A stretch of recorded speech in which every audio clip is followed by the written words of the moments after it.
James Douglas Williams, nicknamed Blue Jeans Bill, was a farmer and Democratic politician who held public office in Indiana for 4 decades, and was the only farmer elected as the governor of Indiana, serving from 1877 to 1880. He also spent 28 years in the Indiana General Assembly, and was well known for his frugality and advocacy of agricultural development.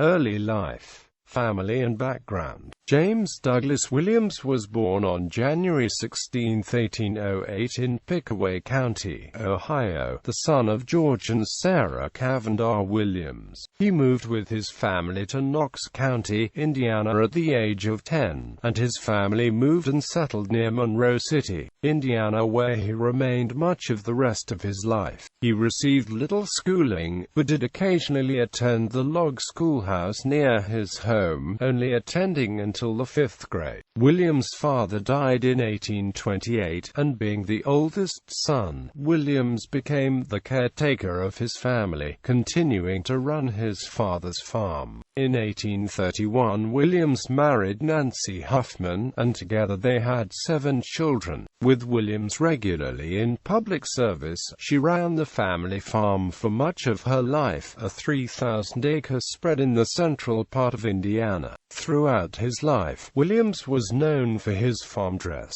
earning him the nickname Blue Jeans Bill, because he so often wore denim. He used the nickname and the reputation that came with it to cast himself as a man of the people and a countryman in his public elections. As he became more wealthy, he began to have suits made of denim and lined with silk. Besides being a farmer, Williams was active in studies and experimentation in trying to produce superior crops. He was a member of several local and regional farm organizations and regularly won first place in many of the Indiana State Fair competitions. Legislature. In 1839, Williams first entered public service, serving as Justice of the Peace of Vincennes, Indiana, until he resigned in 1843.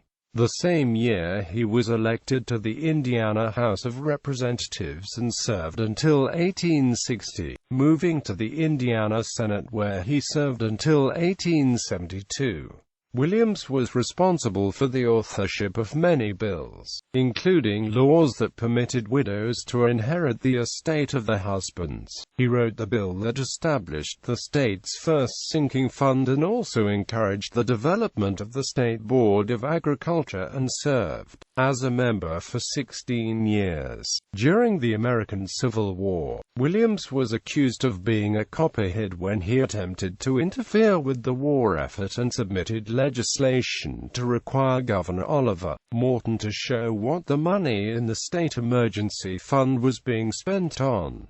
One of Williams's primary concerns in the Assembly was state spending. He supported the Greenback political movement that began in the 1870s, making paper money more readily available to the public through inflationary measures. His long-term membership in the party led them to attempt to send him to Congress as a senator in 1872, but was defeated by Oliver Morton. Williams was elected to the United States House of Representatives from Indiana in October 1874 and served from 1875 to 1876.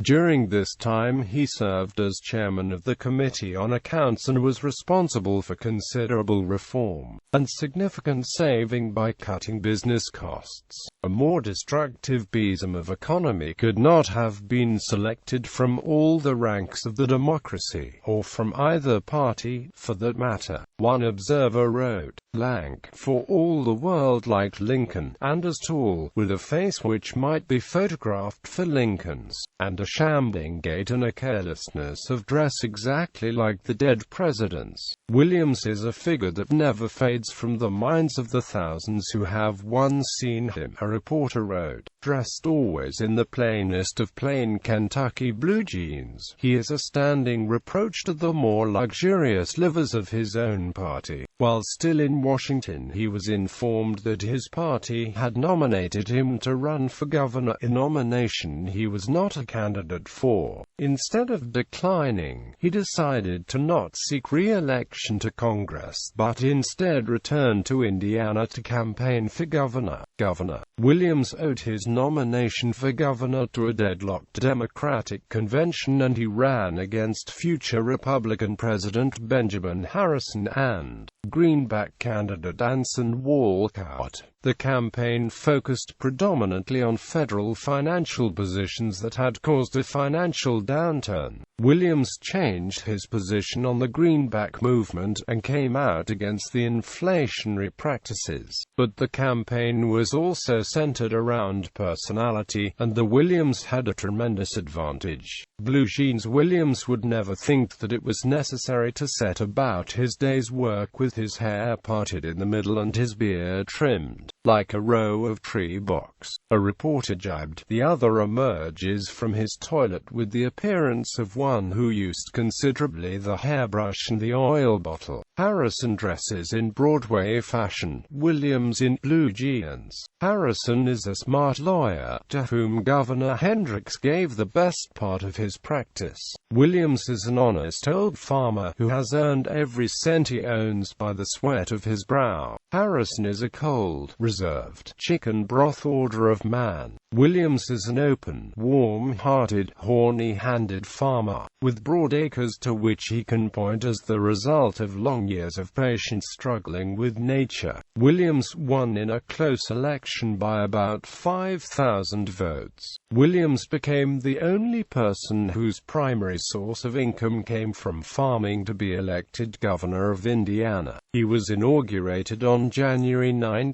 1877. He was instrumental in finding the funds for Purdue University and was a women's rights activist, championing the right for women to own property. He fought for budgetary constraint and was known for his thrift, most evident in the construction of the new Indiana State House. During his administration, he sought and acquired funds for the construction of a new state capitol building. He was able to have the building built for about 20% less than was initially expected, and returned the saving to the Treasury. Although he wanted to run the government with economy, he sought increased funding for the state assistance programs for war veterans. The Great Railroad Strike of 1877 began during Williams' term. Strikers in Indianapolis attempted to block all rail traffic in the city. City and business leaders demanded that Williams call out the militia and end the strike by force, but he refused, fearing it would hurt his standing in the Democratic Party. Since Williams refused to engage the workers, Benjamin Harrison and Walter Q. Greshke, the state's leading Republicans, formed a commission to meet with business leaders and end the strike. The situation caused considerable harm to Williams' public popularity. Many parts of the nation were experiencing a rapid industrial growth during Williams' term, and he did little to emulate the success in Indiana, leading to some criticism. Death and legacy. Williams' wife suffered a fall in January 1880 and died on June 27, 1880. Starting in late October 1880, Williams developed a kidney infection. His health steadily deteriorated and he died shortly before the end of his term as governor in Indianapolis, on November 20, 1880.